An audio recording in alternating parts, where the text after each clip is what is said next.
If you're enjoying this podcast, explore The Calm Operator, a practical survival guide by Steve Barker, published by Books Central. Built for pressure, it helps you stay composed, think clearly, and act effectively in outdoor, urban, and emergency situations. Find the book on Amazon or through the Books Central website. When people search for survival skills for real-world situations, they're usually looking for more than just a list of tips. They want a framework, something practical, something that helps them stay calm, make better decisions, and keep moving forward when the weather turns, the plan falls apart, or help is nowhere in sight. That's exactly what this episode is about. Building survival ability step by step, from the basics that keep you alive to the advanced judgment that helps you handle pressure with confidence. It all starts with mindset. Before fire, shelter, or navigation, survival begins in the mind. Panic wastes energy, clouds judgment, and leads to poor decisions. The first skill is learning how to slow down, assess your situation, and act with purpose. That means asking simple questions. What is my biggest threat right now? Do I need warmth, water, or shelter first? What resources do I already have? Calm thinking gives you a better chance of making the right move, especially in those first, critical minutes when everything feels uncertain. From there, the foundation shifts into the essentials: water, fire, shelter, and clothing. These are the core survival skills for any environment.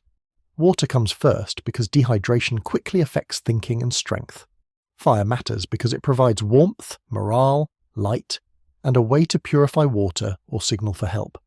Shelter protects you from wind, rain, cold, heat, and exhaustion.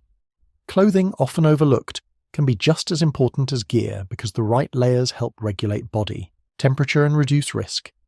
If you understand these basics well, you're already far ahead of someone carrying expensive equipment, but lacking the know-how to use it. Next comes practical outdoor competence. This is where survival starts looking less like theory and more like action. Campcraft, hygiene, first aid, weather reading, foraging, and surviving. The first night alone all matter because small problems become big ones in the field. Poor hygiene can lead to infection. Bad weather judgment can leave you exposed. Not knowing how to build a decent camp can drain your energy before you even realize it. And that first night alone, it's often where stress becomes real. Learning how to settle in, stay organized, and protect your mental focus can make the difference between endurance and breakdown. As the journey continues, the training expands into more demanding terrain and broader survival planning. Cold weather, heat, mountains, jungle, coastline, river crossings, and night movement each bring different risks and require different decisions. Then there's the reality beyond the wilderness: urban emergencies, home preparedness, vehicle kits, bugging in versus bugging out, and building a solid 72-hour plan. Survival is not always about being lost in the woods.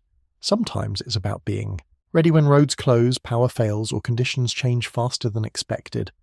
The best survival skills for today's world are adaptable ones. At the highest level, survival becomes a test of awareness, patience, and leadership. Advanced navigation, tracking, concealment, risk assessment, survival psychology, and escape and evasion all demand more than technique. They require judgment.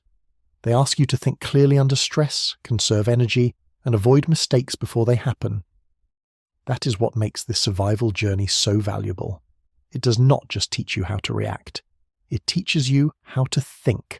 In the end, survival is not one skill. It's a system, a series of habits, choices, and hard-earned lessons that build on each other over time. Whether you're a beginner, an outdoor enthusiast, or someone preparing for serious conditions, the goal is the same: stay calm, move smart, and stay alive when things get tough.